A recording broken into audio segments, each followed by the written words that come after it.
उत्तर प्रदेश के बांदा में एक परिवार में एक लड़की पैदा होती है। जैसे ही वो पैदा होती है, घर वाले बड़े प्यार से उसका नाम शहजादी रखते हैं, क्योंकि उनका सपना था कि वो अपनी बिटिया को शहजादी की तरह पालेंगे, उसकी सारी ख्वाहिशें पूरी करेंगे।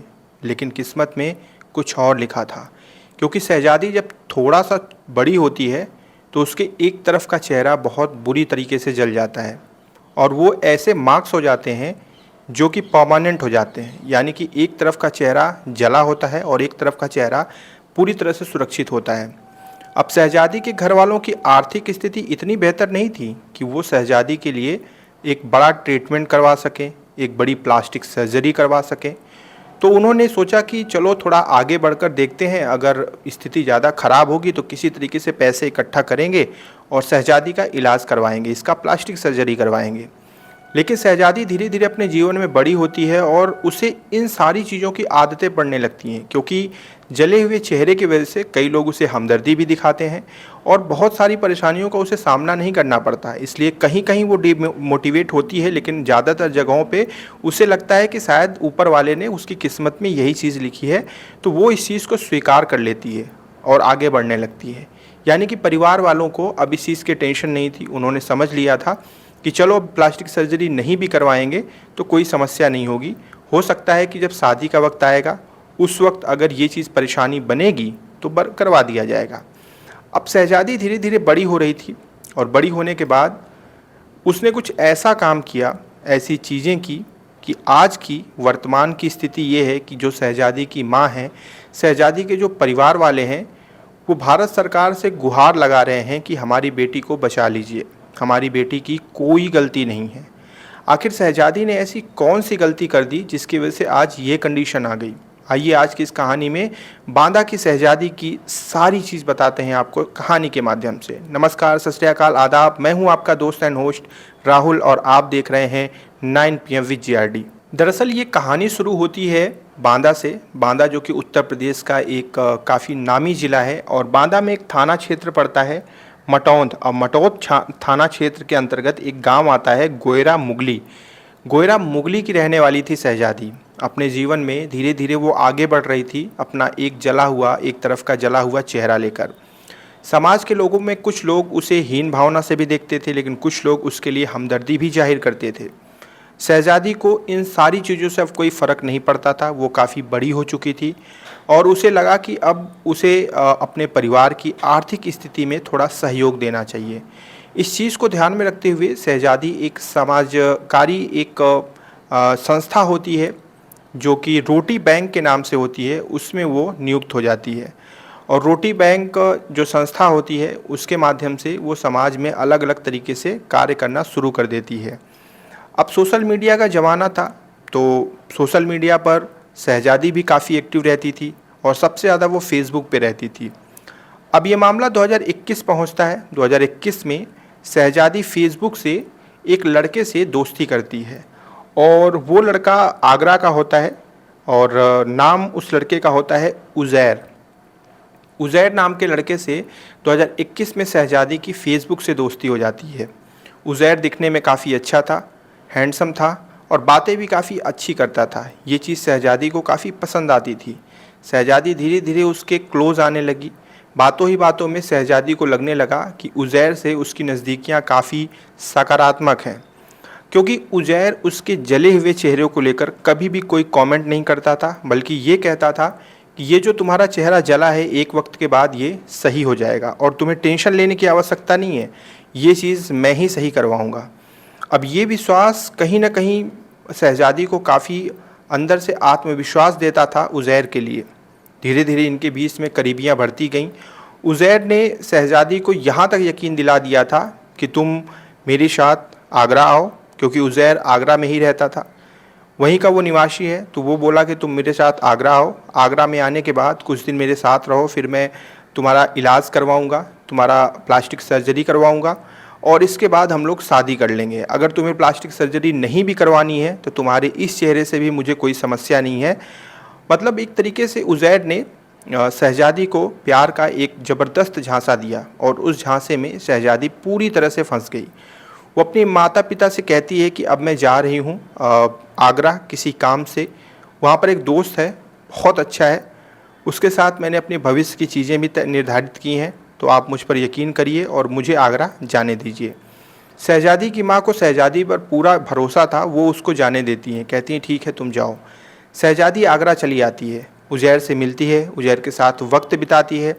उज़ैर उससे 1-2 दिन तक ऐसे ही बहलाता रहता है, कहता है कि ठीक है मैं डॉक्टर्स से बात कर रहा हूँ, अलग-अलग हॉस्पिटल्स में संपर्क कर रहा हूँ, बहुत सारी चीज़ें हैं, इसके बाद सब कुछ ठीक हो जाएगा। फिर एक दिन उज़ैर उससे कहता है कि सुनो, एक दाम्पत्य हैं, एक पति-पत्नी हैं, अगर तुम चाहो तो हमारी शादी अभी नहीं तो आज के कुछ साल बाद भी हो सकती है, यानी कि 3-4 साल बाद भी हो सकती है, और तब तक तुम चाहो तो बहुत अच्छा खासा पैसा कमा सकती हो।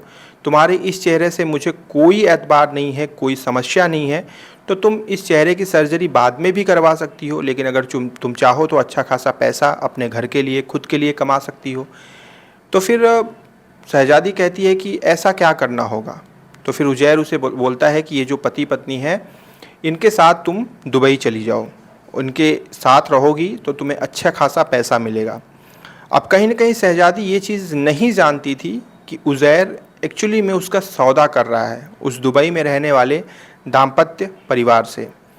अब जो दुबई के रहने वाले जो दाम्पत्य परिवार हैं, उनकी अगर मैं बात करूं, तो उनका नाम है फैज़ और नादिया। फैज़ और नादिया पति-पत्नी थे जो कि दुबई में रहते हैं। अब उज़ैर नादिया और फैज़ को शहज़ादी को बेच देता है।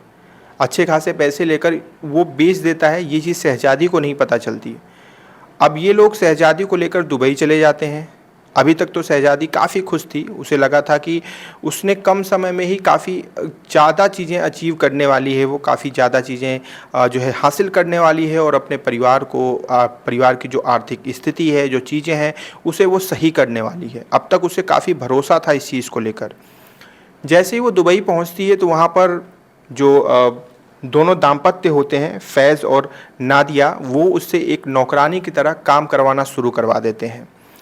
अब कहीं न कहीं शहज़ादी को समझ में आने लगता है ये चीज़ कि काम के नाम पर उसे नौकरानी बनाया गया है। मतलब जो नादिया और फैज़ थे, वो उससे घर के वो सारे काम करवाते थे जो सिर्फ़ एक अकेला नौकर शायद ना कर सके। लेकिन वो लोग शहज़ादी को ख़रीद कर लेकर आए थे, इसलिए उन्हें कोई फ़िक्र नहीं थी, वो मनमानी उससे काम करवाते थे। शहज़ादी कहीं न कहीं ये चीज़ समझ चुकी थी कि कुछ तो गड़बड़ी हो रही है, और इसके बाद शहज़ादी एक दिन ये चीज़ समझ जाती है, क्योंकि जब वो अपने मालिक मालकिन से अपनी सारी बात बोलती है और कहती है कि ऐसी-ऐसी सारी चीज़ें, तब उसे पता चलता है कि वो बेची जा चुकी है, यानी कि अब वो एक तरीके से बंधक के रूप में है। अब यहाँ पर शहज़ादी के पैरों तले ज़मीन खिसक जाती है। वो अपने घर पे फ़ोन करके अपनी मम्मी से, पापा से ये बात बताती है कि मेरे साथ धोखा हुआ है, ऐसी-ऐसी बात है। लेकिन जब शहज़ादी दुबई के लिए निकल रही थी, उस वक्त अपनी माँ को, अपने परिवार को उसने ये नहीं बताया था कि वो क्या करने जा रही है, बल्कि उसने ये बताया था कि एक प्रोग्राम है, उसमें जो है कुछ कंपटीशन है, कुछ ऑर्गेनाइजेशंस कुछ कंपटीशंस करवा रही हैं, उसमें मैं जा रही हूँ भाग लेने के लिए, और कुछ समय बाद मैं वापस आ जाऊँगी। लेकिन जब ये सच्चाई शहज़ादी के परिवार वालों को पता चलती है तो उनकी भी हालत ख़राब हो जाती है। वो थाने में जाकर सारी बात बताते हैं, लेकिन तब तक देर हो चुकी थी। देर इसलिए हो चुकी थी क्योंकि फैज़ और नादिया के घर में एक बच्चा पैदा होता है, और वो बच्चा जब 4 महीने का हो जाता है, जो कि एक लड़का होता है, 4 महीने का बच्चा, उसकी तबीयत बहुत ख़राब हो जाती है। उसको हॉस्पिटल लेकर जाया जाता है, लेकिन डॉक्टर्स जवाब दे देते हैं, और अंततः ये होता है कि उस 4 साल के मासूम की मौत हो जाती है। अब ये चीज़ तो बीमारी से होती है, लेकिन नादिया और फैज़ को ऐसा लगता था कि ये काम शहज़ादी ने किया है, क्योंकि जब से शहज़ादी को ये पता चला है कि उसे हम लोग ख़रीद कर लेकर आए हैं और वो अब हमारी बंधक है, तो वो कहीं न कहीं हमसे हमारी दुश्मनी निकाल रही है। और इस चीज़ को ध्यान में रखते हुए नादिया और फैज़ दुबई के कोर्ट में ही शहज़ादी के ख़िलाफ़ केस दर्ज करवा देते हैं, वो भी उनके बेटे की हत्या का। इसके बाद कोर्ट में मामला आगे बढ़ता है और शहज़ादी को दोषी करार दिया जाता है, और ऐलान किया जाता है, सज़ा सुनाई जाती है कि 21 सितंबर को, यानी कि यही वाला 21 सितंबर 2024 को शहजादी को फांसी दी जाएगी। अब ये खबर जब भारत में बांदा पहुंचती है, शहजादी की मां के पास पहुंचती है, तो वो बिखल पड़ती है। उन्हें पूरा यकीन था कि उनकी बेटी शहजादी ने ऐसा तो नहीं किया होगा कि उसने उनके बेटे को मारा होगा।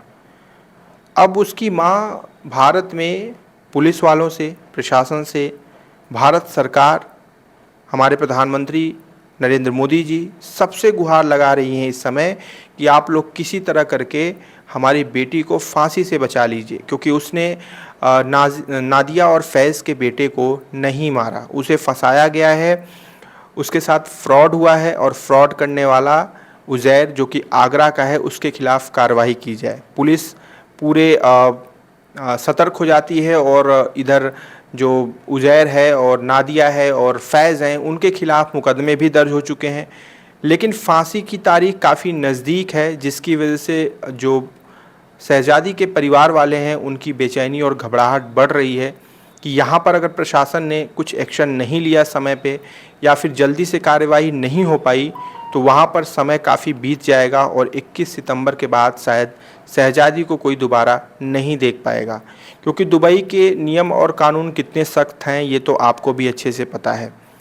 तो ये है बांदा की शहजादी की पूरी कहानी, जो कि मैंने आपको बताई एक कहानी के माध्यम से। और इसमें क्या सच है क्या गलत है ये आगे पता चलेगा, क्या सच्चाई है क्या झूठी चीज़ें हैं ये सब आगे पता चलेगा। 21 सितंबर की तारीख निर्धारित करी गई है शहजादी को फांसी देने के लिए। हमें उम्मीद है कि न्याय मिलेगा। अगर कुछ गलत हुआ होगा तो गलत के लिए दूसरी चीज़ें होंगी, अगर गलत नहीं हुआ है तो शहजादी को न्याय मिलना उसका अधिकार है। और हमारी सरकार भी इसमें एक ठोस कदम उठाएगी और शायद शहजादी निर्दोष साबित होकर वापस भारत जरूर आएंगी। आगे जो भी होगा इस घटना में वो हम आपको अपडेट करेंगे। 21 सितंबर के बाद चीज़ें स्पष्ट हो पाएंगी। अभी जो है प्रशासन और सरकार जो है इस पर कार्रवाई तेज़ी से करवा रहे हैं। देखते हैं कि आगे क्या चीज़ें होती हैं। खैर, आपकी इस पे क्या राय है ये आप कमेंट में हमसे ज़रूर साझा करिएगा। कल हम फिर से मिलेंगे आप लोगों के साथ एक नई कहानी के साथ। तब तक आप लोग अपना ध्यान रखिएगा। जय हिंद।